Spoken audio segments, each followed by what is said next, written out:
नमस्ते दोस्तों, welcome back to our channel. आज हम जो मूवी को एक्सप्लेन करने जा रहे हैं उसका नाम है ट्रेडर, जो एक साइकोलॉजिकल थ्रिलर मूवी है। और यदि आप लोग शेयर मार्केट से जुड़े हुए हैं या फ्यूचर में जुड़ना चाहते हैं तो ये मूवी आप लोगों को जरूर देखना चाहिए।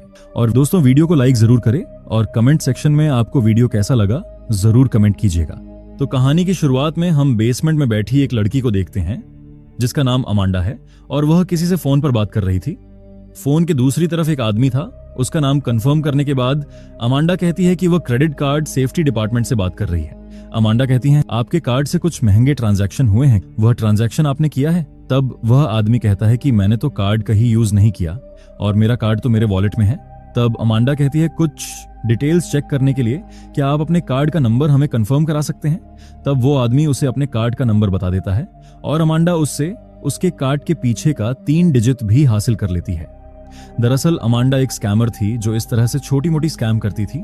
वह दूसरों के क्रेडिट कार्ड का यूज करके ऑनलाइन सामान ऑर्डर करती थी और दूसरे वेबसाइट में बेच देती थी। इस तरह से वह पैसे कमाती थी। अमांडा के सपने बहुत बड़े थे। जो ये छोटे मोटे स्कैम करके हासिल नहीं होने वाला था, उसको जिंदगी में बहुत पैसा कमाना था। एक दिन अमांडा बैंक की वेबसाइट पर कुछ देख रही थी, तभी उसे एक मैसेज आता है कि फाइनेंशियल फ्रीडम के लिए ट्रेडिंग अकाउंट ओपन करें। अमांडा को ट्रेडिंग और इन्वेस्टिंग के बारे में ज्यादा कुछ पता नहीं था और वह सोचने लगी कि सबसे पहले उसे ट्रेडिंग के बारे में बेसिक चीजें जाननी होगी। फिर उसने ट्रेडिंग के बारे में जानने के लिए एक बुक ऑर्डर करती है। बुक में लिखा था कि stock market basically bull versus bear की फाइट है। मतलब स्टॉक मार्केट की भाषा में कहे तो जो स्टॉक को खरीदते हैं उसे बुल मतलब बायर और जो स्टॉक को बेचते हैं उसे बेयर मतलब सेलर बोलते हैं। बुक से अमांडा को यह भी पता चलता है कि कब पोजीशन पर लॉन्ग रहना है मतलब खरीदना है और कब शॉर्ट करना है मतलब बेचना है। अगर तुम्हें लगता है कि किसी स्टॉक का प्राइस बढ़ेगा तो तुम उस स्टॉक को बाय यानी लॉन्ग करते हो और ये करके तुम बुल रैली को फॉलो करते हो। और इसी के विपरीत अगर तुम्हें लगता है कि किसी स्टॉक का प्राइस नीचे गिरेगा तो तुम इस स्टॉक को सेल यानी शॉर्ट करते हो और इसे ही बियर पोजीशन कहते हैं। मार्केट ऊपर जा रहा है या नीचे, ये देखने के लिए जिस चार्ट का इस्तेमाल किया जाता है उसे कैंडलस्टिक चार्ट कहा जाता है। सिंपल वे में कहा जाए तो बाय का मतलब ग्रीन कैंडल और सेल का मतलब रेड कैंडल। मार्केट में हमेशा ही अपने रिस्क को मैनेज करना पड़ता है, तभी तुम लंबे समय तक मार्केट में बने रह सकोगे। खैर, ये सारी बातें जानने के बाद अमांडा बुक के ऑथर एमिली रॉस को कॉल करती है और कहती है कि मिसेस रॉस, मैंने आपकी स्टॉक मार्केट की बुक पढ़ी। आपने बुक में लॉन्ग टर्म इन्वेस्टमेंट के बारे में ज्यादा फोकस किया है, लेकिन शॉर्ट टर्म इन्वेस्टमेंट के बारे में बुक में फोकस क्यों नहीं किया? तब एमिली रॉस कहती है, तो तुम डे ट्रेडिंग के बारे में बात कर रही हो? अमांडा कहती है, हाँ बिल्कुल, मैं डे ट्रेडिंग के बारे में बात कर रही हूँ। तब एमिली रॉस कहती है, डे ट्रेडिंग जल्दी अमीर बनने की स्कीम के जैसा है, या फिर ये कह सकते हैं डे ट्रेडिंग एक तरह से गैम्बलिंग ही है। तब अमांडा कहती है, लेकिन मैंने ऑनलाइन कई लोगों के बारे में पढ़ा है जो डे ट्रेडिंग करके भी सक्सेसफुल है। इस पर एमिली रॉस कहती है कि इंटरनेट में जितना झूठ बोला जाता है इतना मानव सभ्यता में इससे पहले कभी नहीं बोला गया। ट्रेडिंग का सच ये है कि 10 लाख लोग किसी लॉटरी को खरीदें और वो सभी यही सोचे कि उसे ही ये लॉटरी लगे। तो बताओ उस केस में कौन अमीर होने वाला है, लॉटरी बेचने वाला या लॉटरी खरीदने वाला? तब अमांडा कहती है, लॉटरी बेचने वाला। यही सच है ट्रेडिंग का कि इस खेल में हमेशा लॉटरी बेचने वाला यानी बिग इंस्टीट्यूट जो मार्केट को चलाते हैं वही पैसा कमाते हैं। एक डे ट्रेडर की जिंदगी ऐसी होती है जैसे कि तुम किसी जेल में हो जहां ना तुम चैन से खा पाते हो ना ही तुम चैन से सो पाते हो और तुम्हें हमेशा क्विक डिसीजन और एक्शन लेना पड़ता है। और यह सिलसिला कभी खत्म नहीं होता, हमेशा बेचैनी बनी रहती है। क्या तुम अपने लिए इस तरह की लाइफ चाहती हो? ये सारी बातें सुनकर अमांडा एमिली रोज की बुक का आखिरी पेज दीवार पर लगा देती है जिस पर लिखा हुआ था कि तुम लक को नहीं हरा सकते। खैर, इतना सब जानने के बाद भी अमांडा डे ट्रेडिंग करने का तय करती है क्योंकि वो जल्दी अमीर बनना चाहती थी। वह अपने लैपटॉप से ट्रेडिंग ऐप पर लॉग इन करती है और मार्केट माउथ नाम के सोशल मीडिया नेटवर्क से भी जुड़ती है जहां पर आकर लोग मार्केट के बारे में डिस्कस करते थे। और वहां पर अमांडा बॉब द ब्रोकर नाम के अकाउंट को फॉलो करती है जिसने वेबसाइट पर कैंडलस्टिक और पैटर्न के ट्यूटोरियल डाल रखे थे। अमांडा उसके बनाए वीडियो ट्यूटोरियल देखने लगती है। अमांडा बॉब के बताए सारे पैटर्न को याद करने लगती है और रूल्स को भी फॉलो करने लगती है। अब अमांडा पूरी तरह से तैयार थी और अपनी जिंदगी की पहली ट्रेड करती है। लेकिन पहले दिन ही अमांडा को $2,700 का लॉस झेलना पड़ता है और ये देखकर अमांडा को अपने आप पर काफी गुस्सा आता है।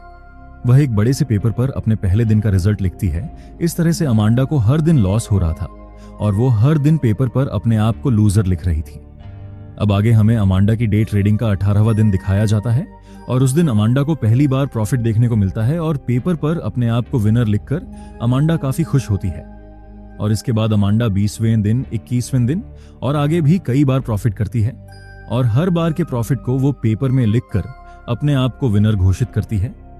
और अब अमांडा को अपने ऊपर कॉन्फिडेंस आ चुका था, इसलिए अब वो एक पेपर पर रियल डील लिखती है। यानी अब अमांडा एक बड़ा ट्रेड करने वाली थी। वह तय करती है कि वो एक फार्मा कंपनी के स्टॉक को शॉर्ट करेगी, क्योंकि अमांडा को लगता था उस कंपनी का शेयर अब गिरेगा। दरअसल डेल्टा पैक्स फार्मास्यूटिकल ने अपनी एक मेडिसिन का क्लिनिकल ट्रायल करवाया था। इस एंटी कैंसर ड्रग का ट्रायल 200 मरीजों पर किया गया था और आज इस ट्रायल का रिजल्ट आने वाला है। अमांडा को लगता है कि इस कंपनी का ट्रायल फेल होगा और कंपनी का स्टॉक गिरेगा और उसने अपना सब कुछ इस कंपनी के स्टॉक पर लगा दिया। ये बात अमांडा मार्केट माउथ नाम के सोशल मीडिया पर भी शेयर करती है, जिस पर उसने डेजी नाम से अपनी प्रोफाइल बनाई थी। वह यह भी लिखती है कि मैं अकेली हूं जिसने डेल्टा पैक्स फार्मास्यूटिकल का स्टॉक शॉर्ट किया है। आप लोगों का इस बारे में क्या राय है? फिर वह, जैसा कि उसने कहा था, डेल्टा पैक्स के 2000 शेयर्स शॉर्ट कर देती है।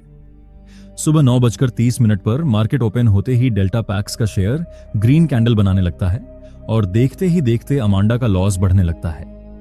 अमांडा को अपना लॉस देखकर उसकी घबराहट बढ़ रही थी।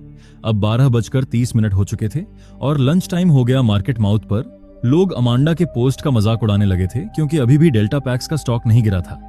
अमांडा की घबराहट बढ़ती जा रही थी और टाइम भी निकलता जा रहा था। यह देखकर अमांडा को गुस्सा आता है।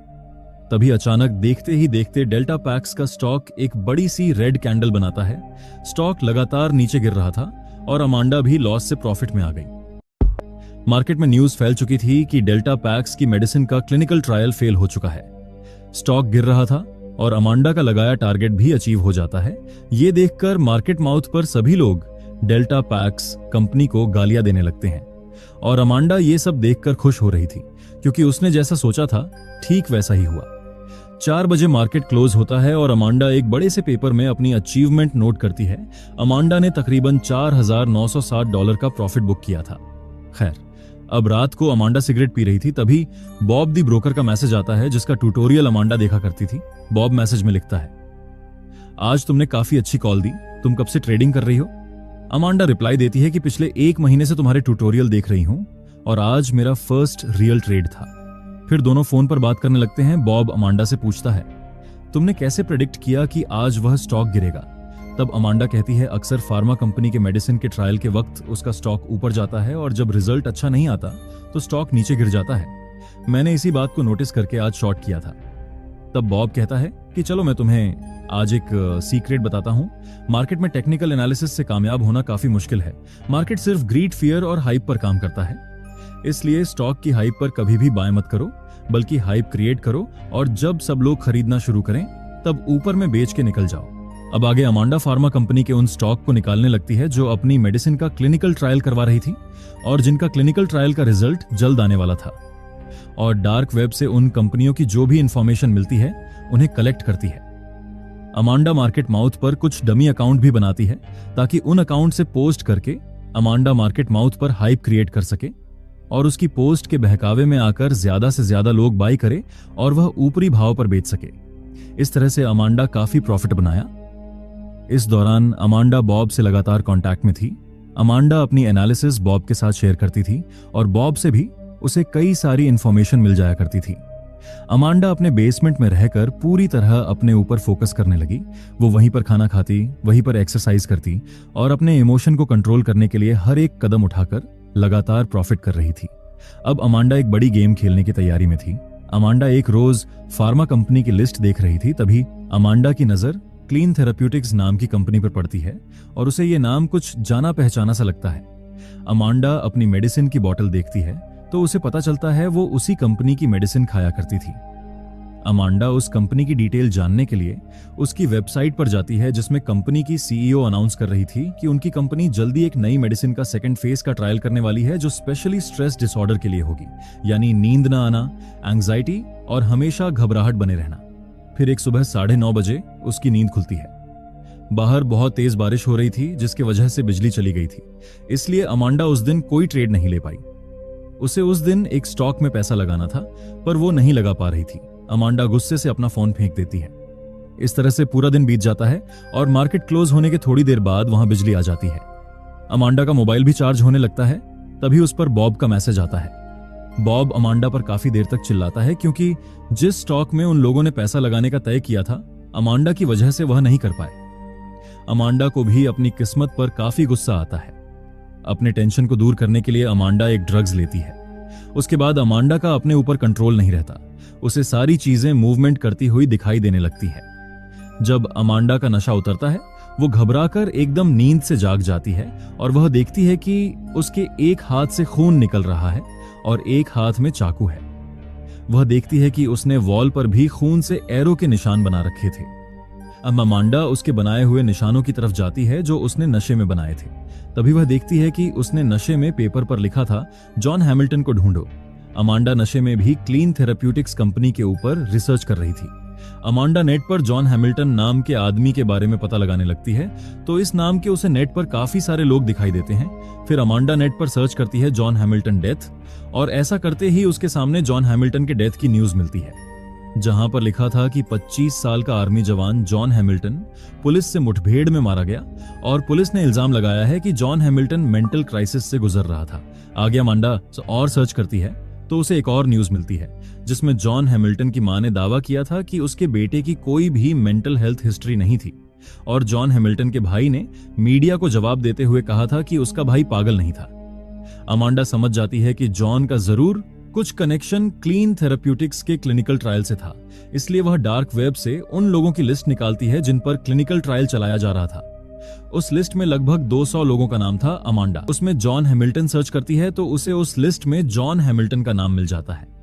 यानी क्लीन थेराप्यूटिक्स जिन 200 लोगों पर क्लिनिकल ट्रायल कर रही थी, उसमें से एक जॉन हैमिल्टन भी था, और कंपनी की सीईओ ने अनाउंस भी किया था कि वो आर्मी के जवानों पर क्लिनिकल ट्रायल करने वाले हैं, और जॉन भी आर्मी का एक जवान था।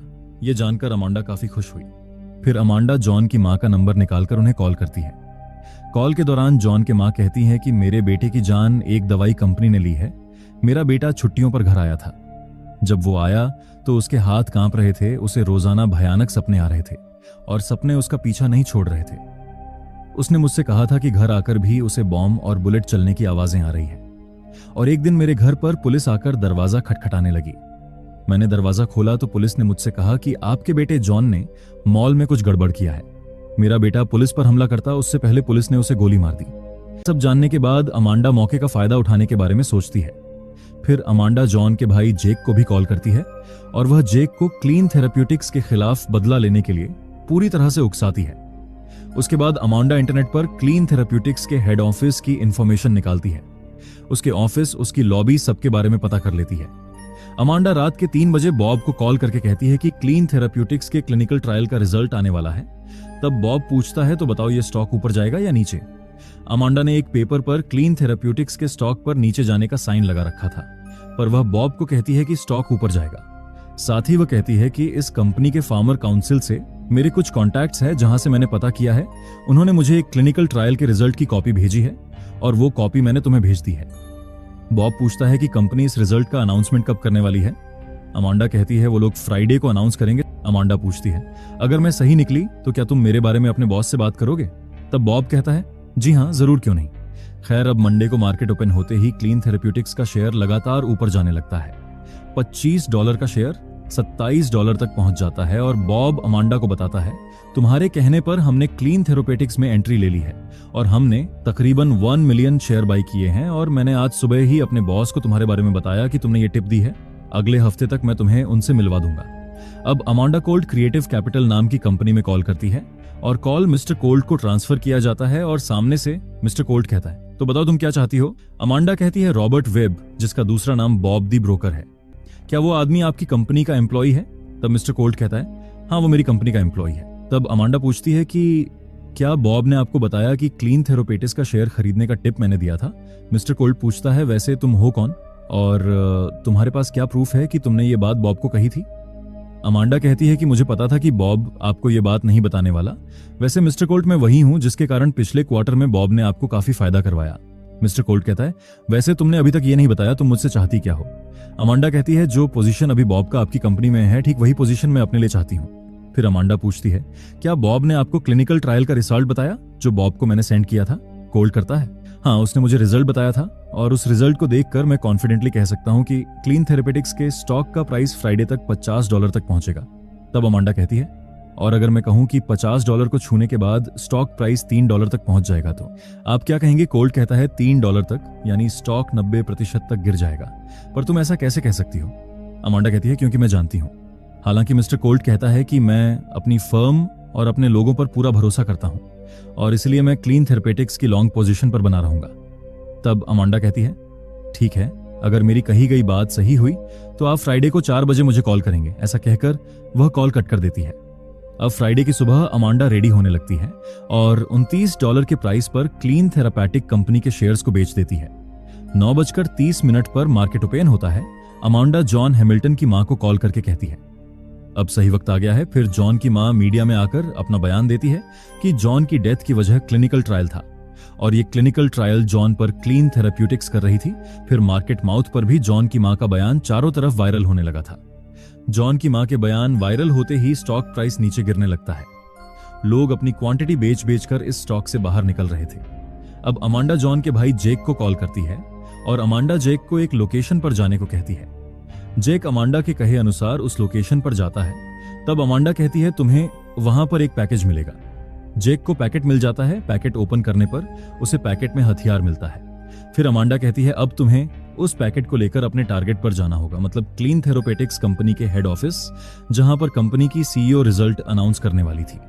12:30 बजते ही कंपनी की सीईओ मीडिया में आकर कहती है कि जो भी आरोप हमारी कंपनी पर लगाया गया है वह सब झूठे हैं और बताते हैं कि उनके मेडिसिन के क्लिनिकल ट्रायल के दौरान जॉन नाम का कोई भी आदमी पेशेंट की लिस्ट में मौजूद नहीं था और जो भी उनके खिलाफ झूठे इल्जाम लगाएगा वो लोग उसके खिलाफ कोर्ट में जाएंगे।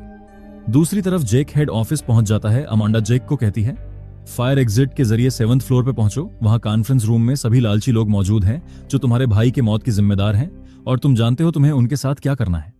यह कहकर वह फोन काट देती है। अमांडा कंपनी के सीईओ का अनाउंसमेंट सुन रही थी। तभी अचानक वहां पर गोलियां चलने की आवाज आती है। जेक कॉन्फ्रेंस रूम में घुस गया था और वो सभी पर गोलियां चला रहा था और कॉन्फ्रेंस रूम में कंपनी के सभी बोर्ड मेंबरों को मार देता है। मार्केट माउथ पर भी गोलियां चलने के बारे में लोग डिस्कस करने लगते हैं और ये न्यूज फैलने लगी और कंपनी का स्टॉक प्राइस लगातार नीचे आ रहा था क्योंकि सभी लोग अपनी क्वांटिटी बेचकर इस स्टॉक से बाहर निकल रहे थे। ये सब देखकर बॉब अमांडा को कॉल करता है। तब अमांडा कहती है, याद है एक बार तुमने मुझसे कहा था कि खुद ही आग लगाओ ताकि तुम जलने से बच सको। अभी स्टॉक बेचने का टाइम है और तुम खरीद कर बैठे हो। तब बॉब कहता है, तो ये सब तुम्हारी वजह से हुआ है। अमांडा कहती है, गुड बाय बॉब, और वो कॉल कट कर देती है। देखते ही देखते वो स्टॉक $3 तक पहुंच जाता है। अब 4 बजता है और अमांडा अपना प्रॉफिट देखकर उसके आंखों से आंसू आने लगते हैं और अमांडा हंसने लगती है। ये उसके खुशी के आंसू थे। आज अमांडा अपनी विनिंग को पेपर पर लिखने लगती है। तभी उसे मिस्टर कोल्ट का कॉल आता है और वह अमांडा को कहता है, मैं तुम्हें मान गया, तुमने एक्स्ट्रा ऑर्डिनरी काम किया है। तुम्हारी वजह से मुझे तकरीबन $15 मिलियन का नुकसान उठाना पड़ा। तब अमांडा कहती है, और क्या हो, अगर मैं आपको सारा नुकसान अगले फ्राइडे तक वापस दिलवा दूं? तो मिस्टर कोल्ट कहता है, तो मैं अपनी कंपनी में तुम्हें हायर पोजीशन देने के लिए तैयार हूं। क्या तुम जॉब करने के लिए तैयार हो? मिस्टर कोल्ट उसे मंडे मॉर्निंग सुबह 9 बजे उसके ऑफिस में मिलने बुलाता है। अमांडा अपने रूम